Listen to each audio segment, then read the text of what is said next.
I learned the truth about my stepmother the day my father died, not because she confessed, but because she finally stopped pretending. My name is Ava Mitchell, and for 14 years I believed Grace was the woman who saved our broken family. She cooked for us, prayed with us, hugged me like a mother, and whispered, "Sweetheart, I'll always protect you." But 3 hours after the funeral, as we sat in the attorney's dark mahogany conference room, her mask slipped.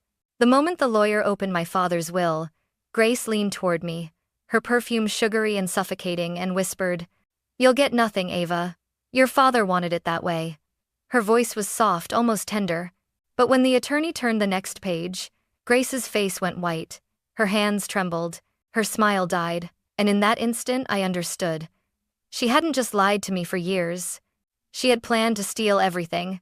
I was 12 when my mother died, old enough to understand the word gone, but too young to grasp what it meant to lose the person who made the world feel safe just by existing.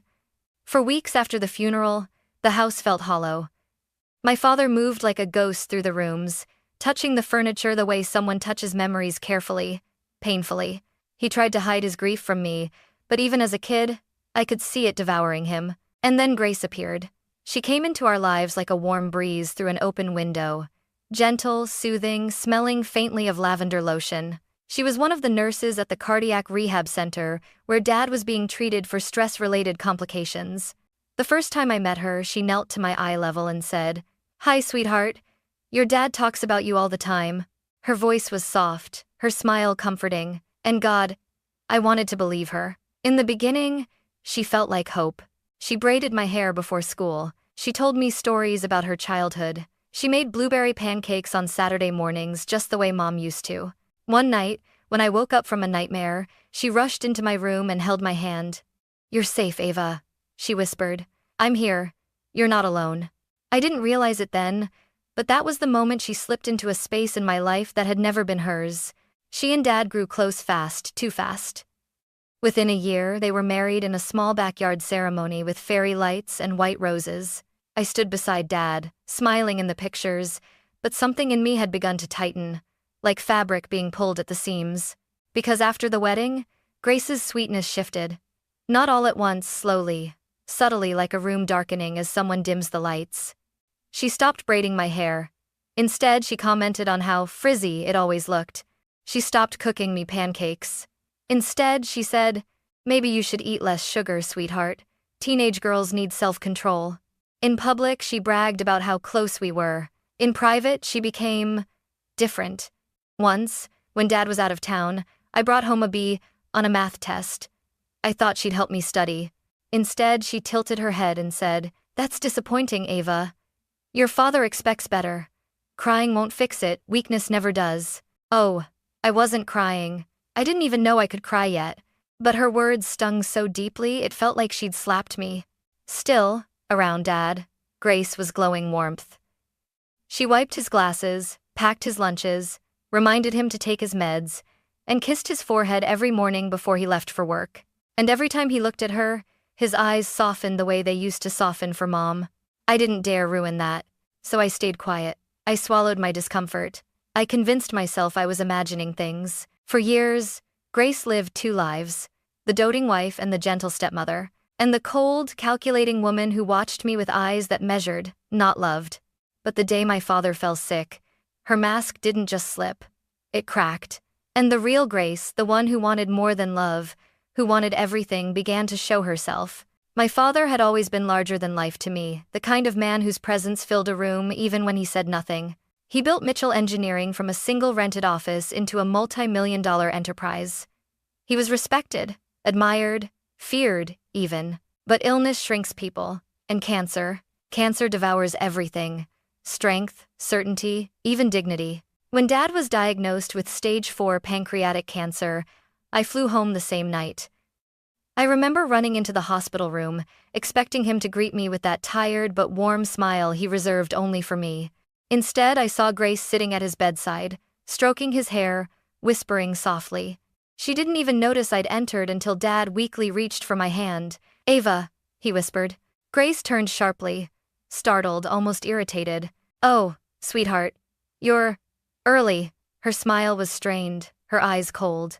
I brushed past her. "I came as soon as they called. She stood, blocking the monitors like she didn't want me to see the numbers flashing red. "He's fragile," she said. "He shouldn't be overwhelmed right now. He's my father." My voice cracked. She sighed dramatically. "Yes, but you know how emotional you get." I froze. Because it wasn't what she said. It was how she said it. Sharp. Dismissive. Like I was a burden. Dad weakly squeezed my hand, trying to speak, but Grace leaned over him, adjusting his pillow. "You need rest, Richard," she said sweetly. "Let me handle the conversations."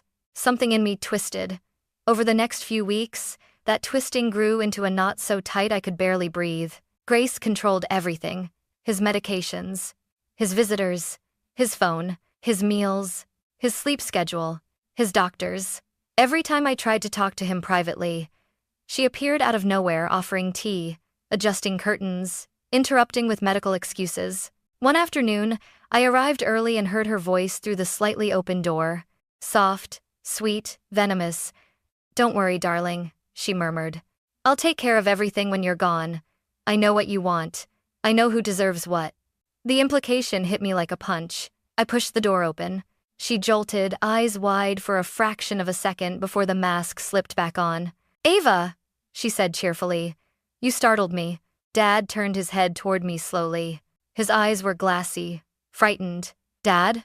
Are you okay?" I rushed to him. Grace blocked me with her body, literally stepped between us. "He needs rest," she whispered sharply. "Not stress." I stared at her. And for the first time, she didn't bother pretending. Her eyes locked on mine with a challenge. Cold, hard, a look that said, "I own this room. I own him. And soon, I'll own everything else." I swallowed hard and backed away. Because, deep down, I already knew the truth. Even if I couldn't admit it yet, Grace wasn't caring for my father. She was isolating him. Piece by piece. Day by day, until she would be the only voice he heard. And then he died. Peacefully, they said. In his sleep. Grace cried the loudest, except her tears didn't sound like grief. They sounded like victory. 3 hours after the funeral, she grabbed my hand outside the attorney's office and whispered, "Let's get this over with." Richard wanted me to have peace. But the way she said peace felt a lot like $191 million. The attorney's office didn't look like a place where families shattered. It smelled of lemon polish and quiet wealth, with a massive mahogany table stretching across the room and bookshelves so tall they seemed to touch heaven itself. But for me, that room would become the place where illusions died. Grace walked in first, hips swaying, pearls glistening, moving like she already owned every inch of the building. She dressed carefully. A black designer dress, soft curls, flawless makeup, the image of a grieving, dignified widow.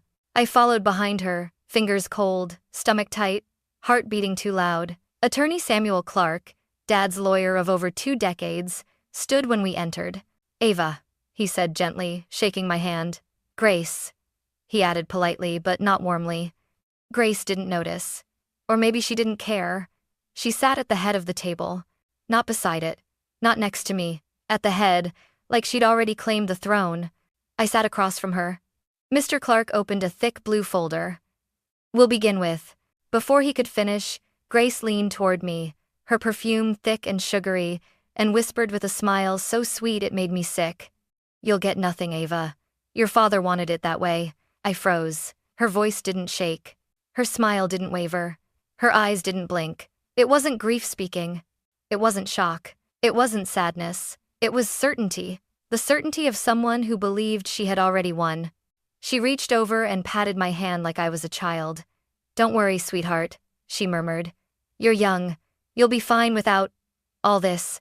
But the way she said all this, her glance sliding down the length of the mahogany table, the polished floor, the towering windows overlooking the city, told me exactly what she meant. Money. The company. The estate. My father's legacy. Mine, not hers. Mr. Clark cleared his throat deliberately, reclaiming the room. "If we may begin," he said, sliding on his glasses. Grace straightened her back, chin lifted high, wearing triumph like perfume. "This is the last will and testament of Richard James Mitchell, executed 9 months ago." 9 months ago. My chest tightened. That was when Dad could still speak in full sentences. Before he declined? Before he became a shell? So Grace's narrative that Dad had changed everything in her favor at the end crumbled instantly. But she didn't realize that yet. Mr. Clark continued, "To my daughter, Ava Elaine Mitchell." Grace stiffened. "I leave the contents of the sealed letter in Section 4A of this document. She alone may read it." Her lips parted slightly. Just slightly. A flicker, a crack, but she held her smile. Mr. Clark turned the page. "And to my wife, Grace Harper Mitchell." Grace sat up taller. Her nostrils flared. I swear she almost started to reach for imaginary car keys. "I leave the property at Willow Creek, the lakeside house, and the Lexus hybrid." The pen slipped from her hand. "What?" she whispered. Mr. Clark ignored her and flipped to the final page. His voice calm, steady, almost too gentle. "And the remainder of my estate, including all liquid assets, corporate investments, and majority ownership of Mitchell Engineering, valued at approximately $191 million. I leave entirely to my daughter, Ava Mitchell." Silence. Not the kind that comes from shock. The kind that comes from someone's world collapsing in absolute, devastating, humiliating real time. Grace's face drained of color. Her jaw fell open. Then, quietly, a whisper she didn't mean to say out loud. That isn't the will." Those 6 words told me everything. She was expecting another document. Another version. One I wasn't supposed to see. One where she didn't just win. She took it all. But this was Dad's real voice. His final truth. And Grace finally realized. She wasn't about to inherit a fortune. She was about to inherit nothing. Mr. Clark slid a cream-colored envelope toward me. My name, Ava, written in the shaky handwriting I knew better than my own. Grace lunged forward as if the letter were a weapon. "I should see that?" she snapped. Mr. Clark didn't even blink. "Absolutely not. This is for Ava only." Her mouth pinched into a tight, trembling line. My fingers shook as I broke the seal. The room blurred. I could smell Dad's cedarwood shaving cream and hospital antiseptic as if he were sitting beside me. Finally, I unfolded the letter. His handwriting. Slower. But still undeniably Dad. "My dearest Ava, if you are reading this, then I am gone. And I owe you the truth I should have told you long before now." My throat tightened. Grace leaned so close I could feel her breath, a sour-sweet mix of desperation and fading perfume. I angled the letter away from her and kept reading. "I failed you. Not because I didn't love you, but because I trusted the wrong person with our lives." Grace's inhaled sharply, her face stiffening. For years, Grace hid who she truly was. She knew when I was weak. She knew when you were vulnerable. And she used that to wedge herself between us. My heart thudded so hard I could feel it in my teeth. Grace whispered. He was confused. He didn't mean. I raised a hand to silence her. Mr. Clark nodded approvingly. I continued. 3 months before my diagnosis, I discovered documents in her desk drawer. Drafts of a will, one that left everything to her. And nothing to you. Grace's chair scraped violently against the floor as she stood. "That's a lie. He was sick. Delusional. You can't believe." Mr. Clark's voice cut like a blade. "We have those drafts on file." Grace paled. Her breathing quickened. I kept reading. When I confronted her, she cried. Then she lied. Then she pretended she wrote it by mistake. But I saw her for who she truly was that night. My hands trembled. Dad knew. He'd known for months. "Ava, the moment I realized you were no longer safe, emotionally, financially, even physically, I made a new will." Grace's voice dropped to a hiss. "This is ridiculous." He was confused. He didn't understand half of what he signed. Mr. Clark leaned forward. He was evaluated by 2 independent physicians and declared fully competent on every signature. Grace shut her mouth. Hard. "I trusted Samuel Clark with my final instructions. I trusted him to protect you from what she would do when I was gone." My vision blurred. The words swam, but I forced myself to keep reading. "She isolated me from you. She monitored my calls. She kept you away when I needed you most." A sob escaped me. I didn't mean to, it just tore itself from my chest. Dad had seen everything. He'd known everything. And he'd stayed silent to protect me. I read the final paragraph slowly, each sentence like a heartbeat. "Ava, you are not weak. You never were. Grace told you that because she feared you. Feared your goodness. Feared your strength. Feared your place in my life." Grace's lip curled. I kept reading. "So, I am leaving everything to you. Not because you need it, but because she must never have it. The last lines shattered me. Ava, I am sorry. For every day you felt unseen. For every moment she made you feel less. For letting her steal years that belonged to us. Build a life worthy of your mother. And forgive me, if you can. I love you. Dad, I lowered the letter. The silence in the room felt suffocating. Grace's mascara streaked down her cheeks. Her hands trembled. Her eyes darted between me and the attorney like a trapped animal. She whispered my name, barely audible. Ava, please. But there was no please that could undo the truth. My father hadn't just exposed her. He had judged her. And he had chosen me. For the first time in years, I felt my spine straighten. Like I'd been living bent under an invisible weight. One she had placed on me. But Dad lifted it with a single letter. Grace's mask, the one she'd worn for over a decade, fell apart completely. And now she looked at me not as a daughter, but as the woman who held the power she'd spent years scheming to steal. The letter slipped from my fingers and drifted onto the polished table like a fallen verdict. But it wasn't the paper that shook the room. It was the truth inside it, and the way that truth began suffocating Grace. She stared at me, her chest rising too fast, her lips trembling. Ava, she whispered, you have to listen to me.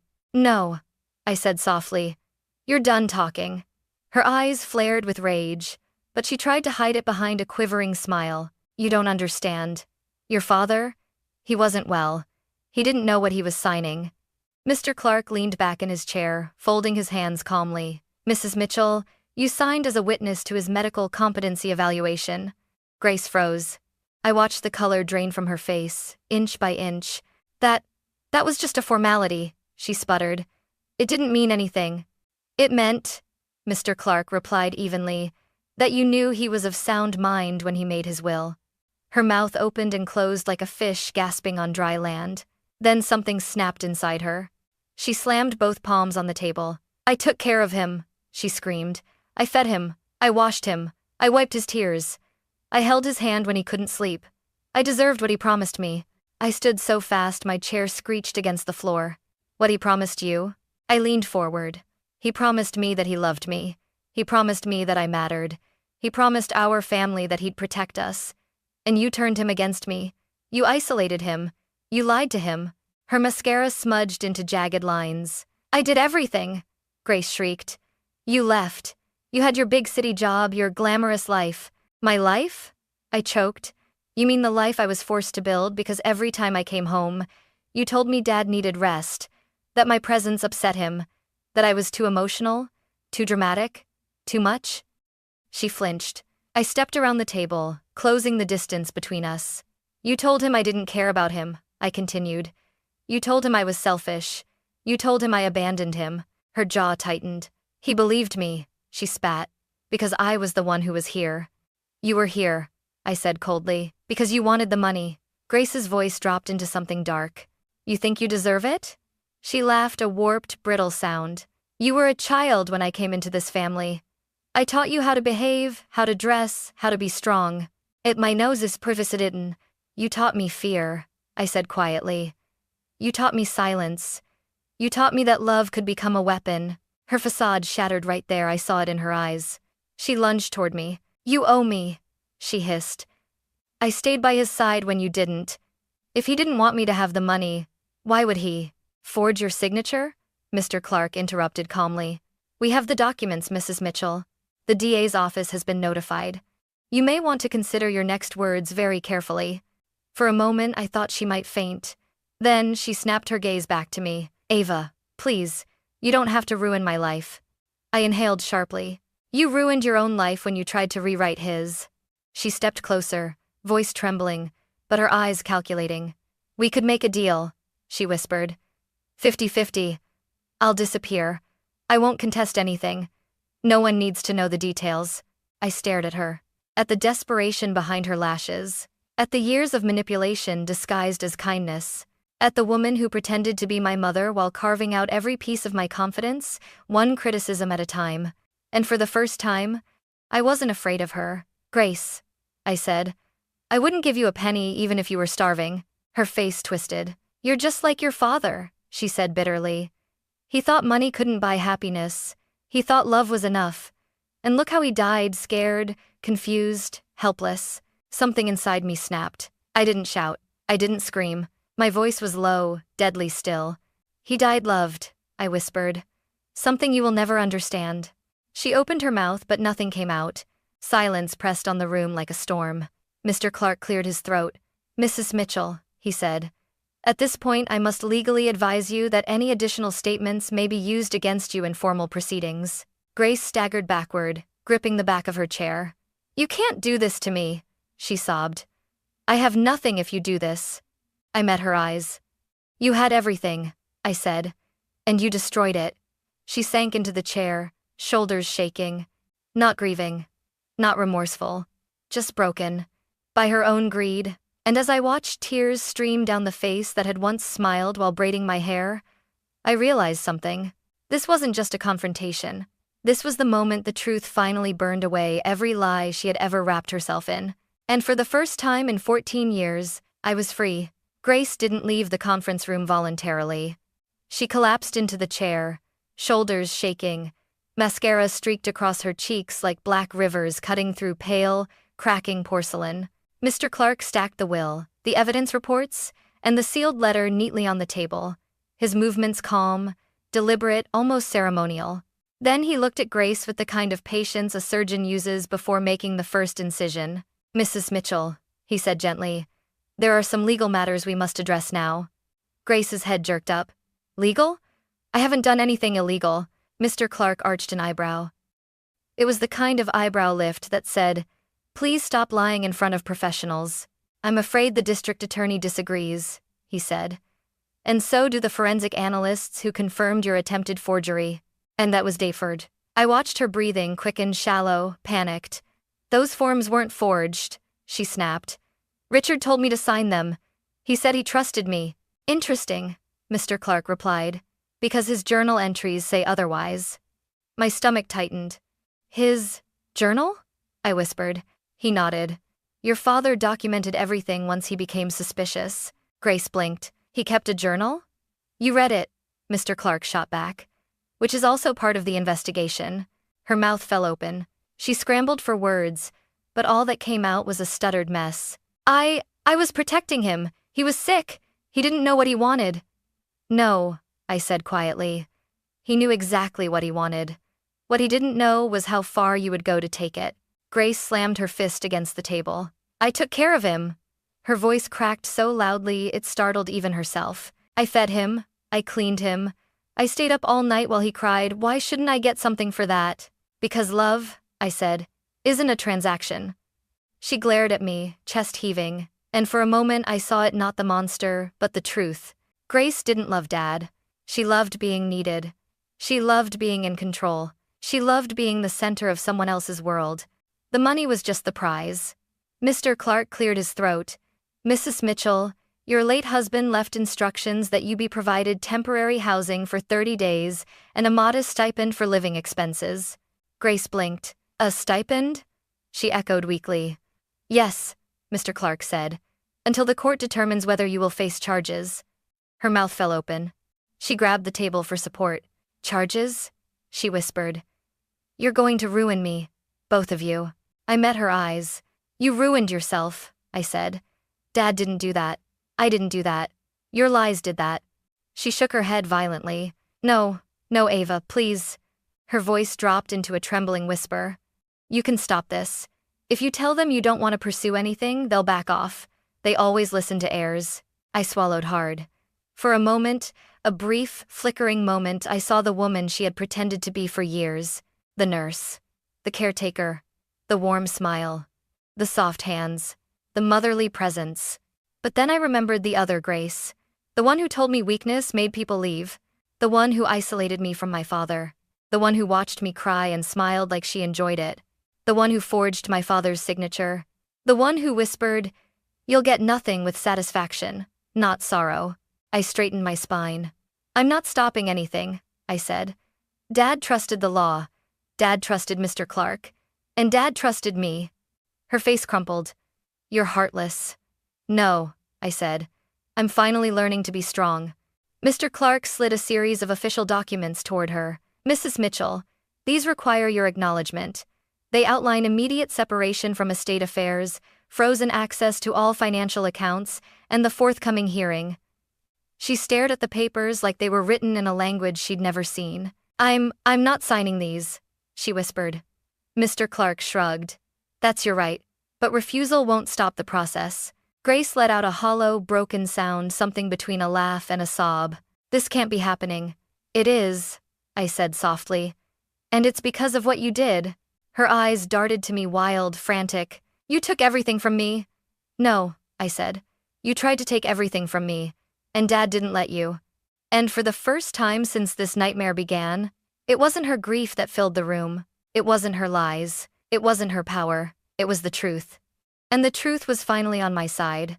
The days after the will reading felt unreal, like I was walking through someone else's life, someone else's house, someone else's grief. The world outside kept moving. Cars honked. Neighbors watered their lawns. Kids rode their bikes down the street. But inside my father's home, my home now, everything was unbearably still. Boxes of his belongings lined the hallway. His slippers still sat beside his bed. His glasses were still folded neatly on the nightstand, waiting for a man who would never pick them up again. And for the first time since he died, I let myself cry.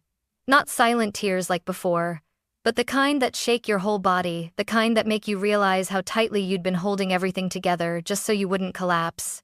I cried for my father, for the years we lost, for the moments Grace stole, for the conversations we never got to finish, for the goodbye I didn't know was the last one. But somewhere in the middle of that grief, something else surfaced.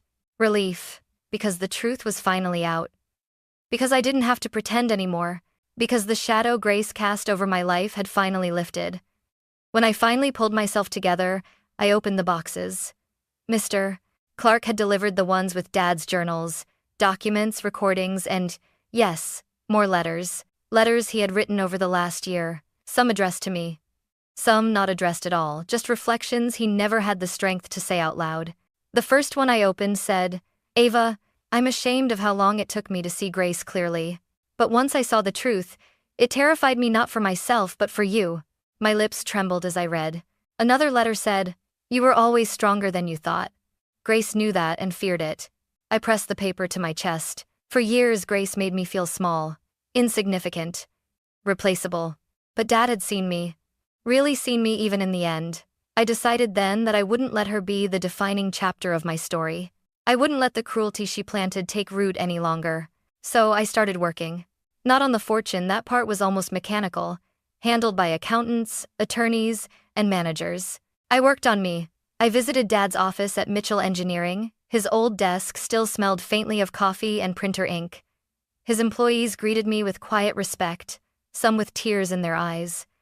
They told me stories about him, how he stayed late to help a new engineer fix a design flaw, how he donated anonymously to employees' medical bills, how he once paid for a janitor's son's college tuition. Stories I'd never heard, stories that made me love him even more. I hired an ethics-driven executive team, people Dad trusted, people who were overlooked when Grace began inserting herself into company affairs. I expanded the scholarship Mom once started for underprivileged girls in STEM. I funded a program to support families dealing with cancer. I rebuilt Dad's foundation for engineering students. And slowly, my life began to feel like mine again. One afternoon, as I packed books in Dad's study, I found the charm bracelet Grace gave me when I was 13, the one she clasped around my wrist as she said, "I'll always protect you, sweetheart." I held the bracelet for a long time. Not because I missed her, not because I believed her lies, but because I finally saw it for what it was. A symbol of the version of myself she tried to create. A girl who doubted her worth, who feared confrontation, who stayed small so Grace could feel big. I closed my hand around the bracelet, then placed it in a memory box, not to honor her, but to remind myself. I survived her. I outgrew her.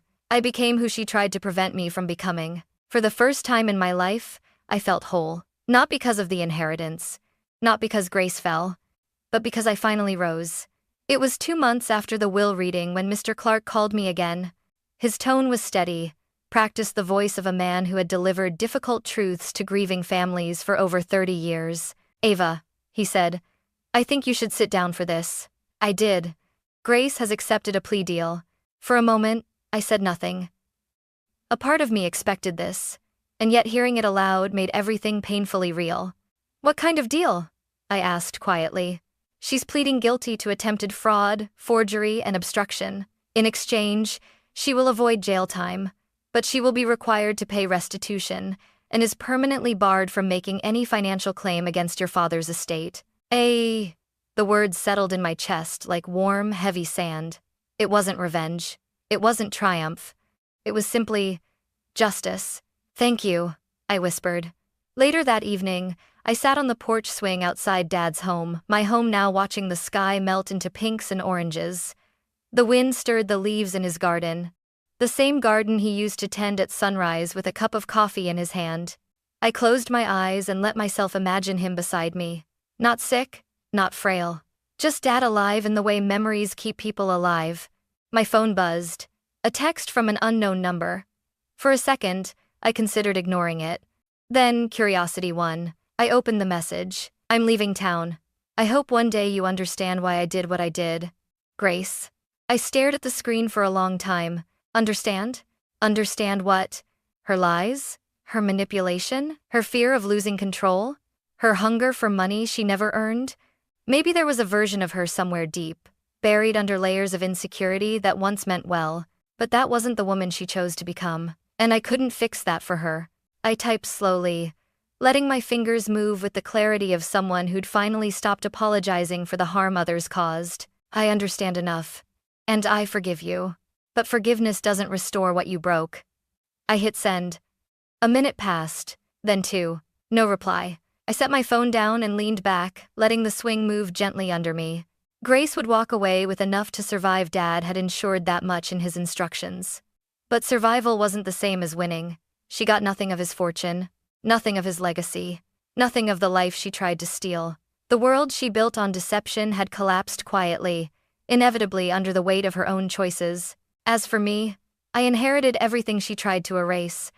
Not just the $191 million, not just the company, not just the estate. I inherited the truth. I inherited my father's love, restored, written, sealed in every letter he left behind. I inherited the chance to rebuild what she tried to break. I inherited myself. I looked out into the fading sunset and felt a peace I hadn't felt since childhood, a peace that didn't come from winning, or wealth, or justice, but from finally being free. Dad once told me, Ava, the truth is the only inheritance that never loses its value. He was right. Grace got nothing she wanted, and I got everything that mattered. Everything she couldn't forge, manipulate, or steal. Everything my father meant for me to have. Everything I needed to become whole again. And for the first time in a very long time, I smiled.